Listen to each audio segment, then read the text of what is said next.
Now, a certain man was ill, Lazarus of Bethany, the village of Mary and her sister Martha.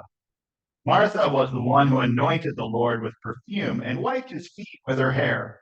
Her brother Lazarus was ill. So the sister sent a message to Jesus: "He whom you love is ill." But when Jesus heard it, he said, "This illness does not lead to death. Rather, it is for God's glory, so that the Son of God may be glorified through it." Accordingly, though Jesus loved Martha and her sister and Lazarus, after having heard that Lazarus was ill, he stayed 2 days longer in the place where he was. And after this, he said to his disciples, "Let us go to Judea again." The disciples said to him, "Rabbi, the Jews are just now trying to stone you, and are you going there again?"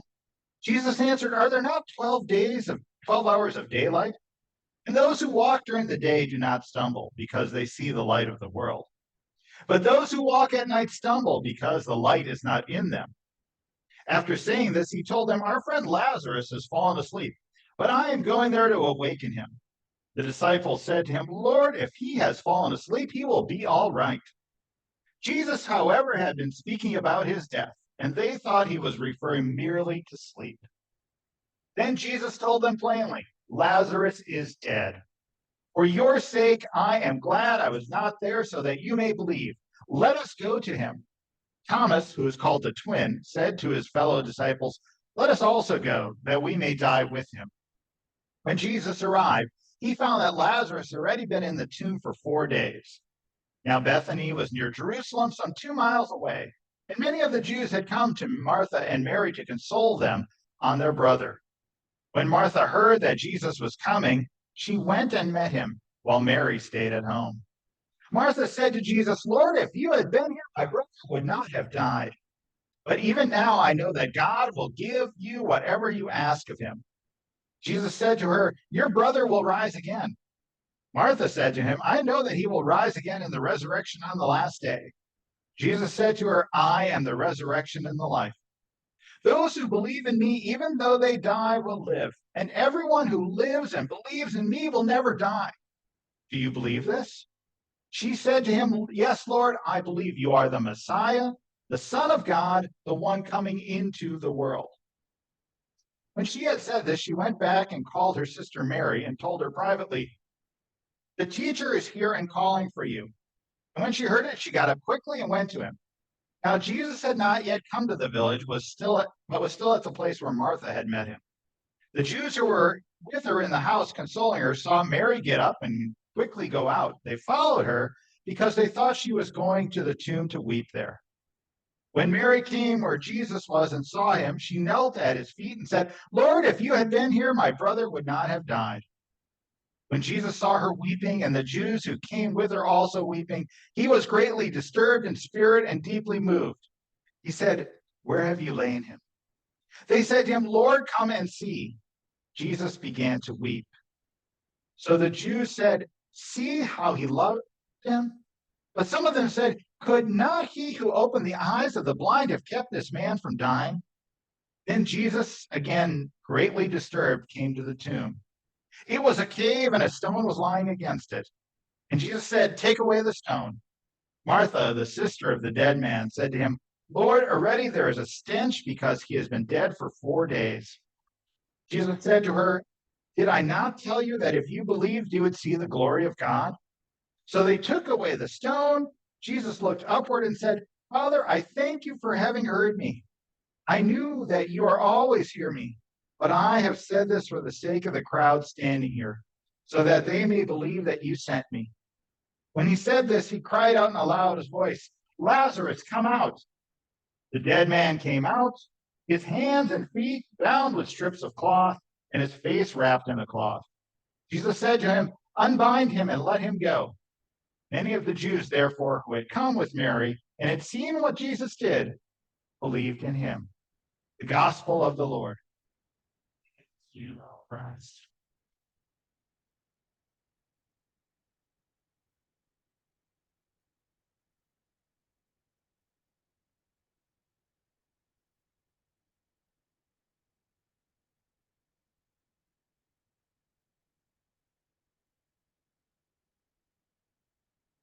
is the inevitable end to our journey here on planet Earth. Each of us who is born, everybody eventually dies. Death is in every person's future. Can't avoid it. Can't pretend that it will not happen. Death will come. Just as we cannot pretend that death is not real, we should not obsess over it either. An obsession can't help anything. Most of us have experienced the death of someone very close to us, and we all react differently to loss.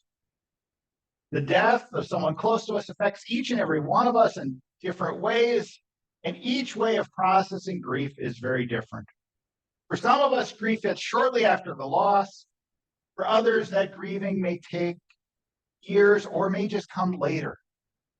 It may be intense or it may not be intense. There's no correct way to grieve. And memories of that lost person may return at different times. Today, we're going to take a look at how the friends of Lazarus grieved the death of Lazarus, even as Jesus was coming to raise Lazarus from the dead.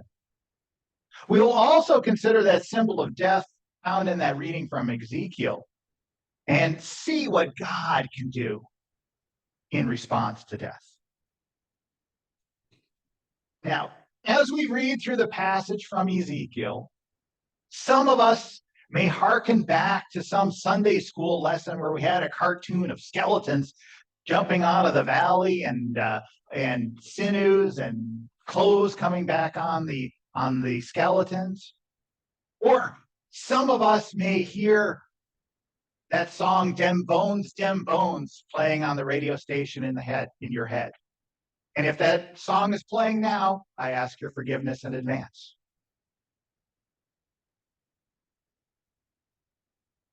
So let's take a little deeper look to what's happening here in Ezekiel as we get to this. So Ezekiel is a prophet for a nation in exile. Ezekiel is the prophet for a nation that is on the verge of extinction. Ezekiel's the prophet for a nation that may no longer be. You see, Israel and Judah, geographically speaking, are the meat and cheese in a very difficult sandwich. On the bottom piece of bread is Egypt, always a perennial power. The top piece of bread is either Babylon, Assyria, or Persia. And in the middle is where a lot of the battles would take place in the power struggles. So at this time, the top slice of bread is Babylon. They're the strong kid on the block. They have taken Israel and Judah into exile. And that is where Ezekiel comes in. So Israel thought its days were over. Israel thought the nation was dead. And the passage that we see in Ezekiel emphasizes this because Ezekiel says the bones were dry. The bones were dry. The bones were left in a place as a symbol of the nation that could no longer live as a nation, at least not under the rule or oppression of another nation. So in a way, Ezekiel's job as a prophet was to take Israel through sort of a national grieving process. As Israel was going to be destroyed in exile, Ezekiel let the people know what was going to happen. Ezekiel let them know that they had forsaken the Lord and the Lord's command and looked to the alliances of other kings and other nations for their salvation. While we may not have all the details, some of these alliances the kings of Israel entered into probably allowed for some oppression, or at least some unjust burdens on the peasants and the workers of Israel. It's probable that the alliances and treaties with other nations were not just like simple mutual assistance where I'll help you if you help me, because Israel wasn't that strong. They probably had to give up some things. And more importantly, Ezekiel reports that God was not pleased with the alliances that Israel was negotiating. Israel violated the first commandment, putting their faith in another nation, essentially another God, in their own nationalism rather than trusting the Lord. God allowed Israel to follow and trust these other gods, and it led the nation of Israel to destruction and exile. And Ezekiel had previously been proclaiming Israel was suffering because what it had done and would continue to suffer in exile. But today's reading, we see a change. The change should not be surprising to followers of Christ. Although we often need to be reminded of it, we know that God never takes away hope. Oh, no. God continues to give hope. Despite all our human efforts to turn away from God, to become our own gods, God never stops pursuing, never stops providing hope. Here in Ezekiel, the prophet's given a vision. He's walking through a scene right out of some dystopian nightmare or horror movie. He's walking through a valley that's full of bones. Now, this is not a picture of hope. This is a picture devoid of hope. Life has been taken from these people. There is no life left in these bones. They're bones.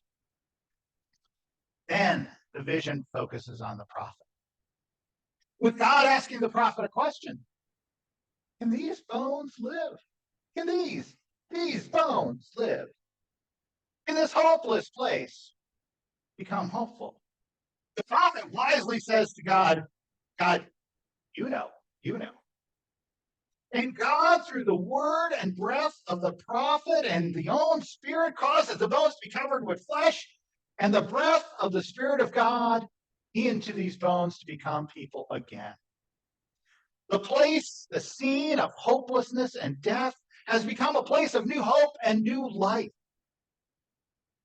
God's promise to Israel, God's promise will not be thwarted by the sin, idolatry, or arrogance of people. God's promise will continue.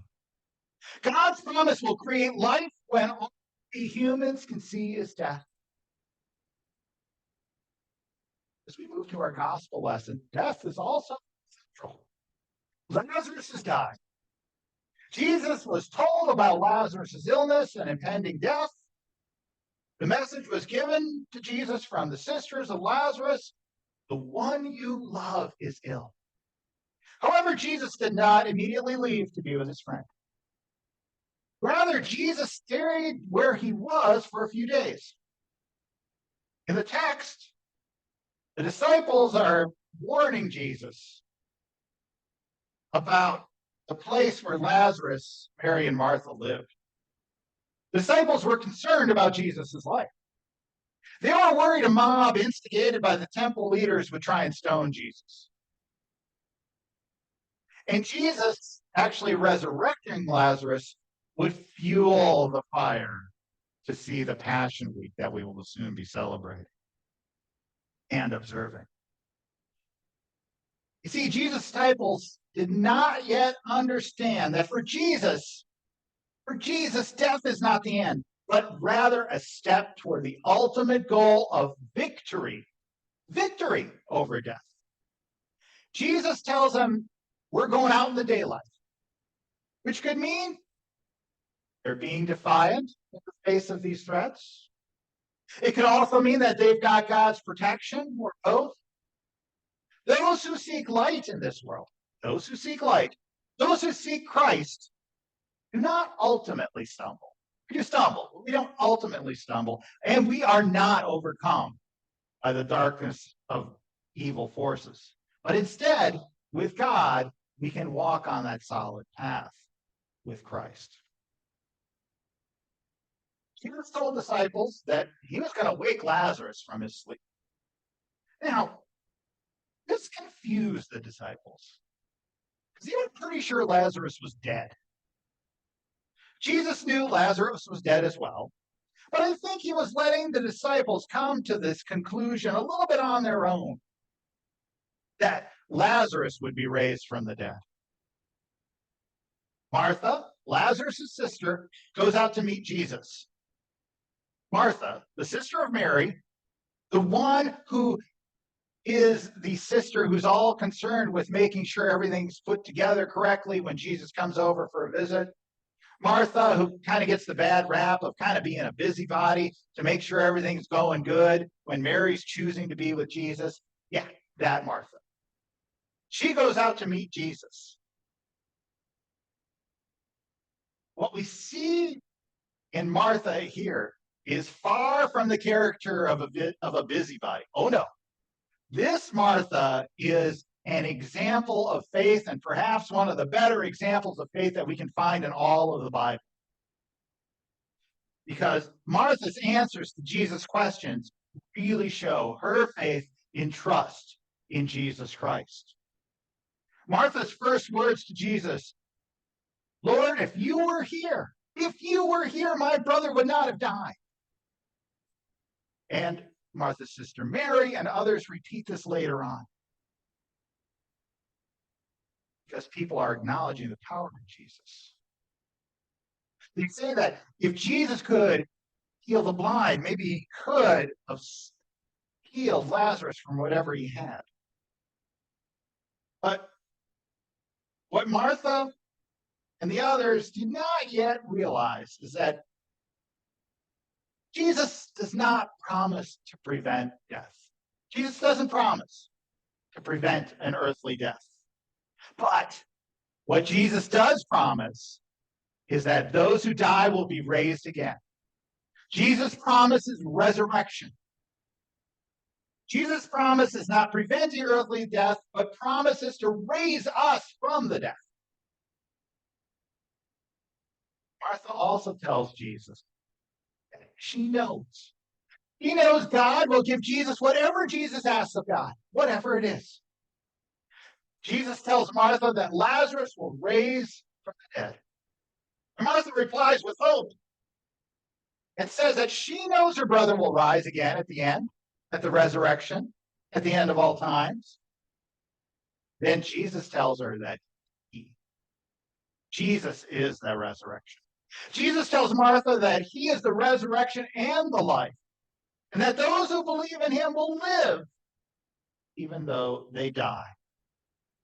Martha then affirmed her belief that Jesus was the Messiah, sent by God into the world. And here we see this amazing example of faith in Martha. The death of her brother saddened Martha, and Martha expressed her disappointment to Jesus. Jesus also explains that he is the hope. He is the source of life in spite of death. Jesus asks Martha to believe in him, and she affirms her belief. What an example of faith. What an example of faith. This is an example of faith for all of us to appreciate and to look to. But what about later in the story? What happens to Martha's faith? On the way to the tomb, Jesus is overcome by emotions and weeps over his friend's death. You see, even when knowing resurrection will occur, death creates a loss. Death takes a toll. Humans feel hurts standing in the sure result of resurrection and victory over death. We still feel the pain of loss. Jesus felt the pain of loss. The tears were running down his face. They showed it. Jesus asked to have the stone taken away. Martha, who had earlier shown strong faith, told Jesus Lazarus was dead long enough to start to stink. Did this remark sully the faith of Martha? No, I don't think so. I think Martha's example of faith is real. Our faith is tested. Our faith is challenged with doubt. And Jesus was there. Jesus was there to reassure Martha. And Jesus will be there to reassure us as well. May our faith grow. May our faith strengthen as the faith of Martha grew and strengthened by Christ. Amen.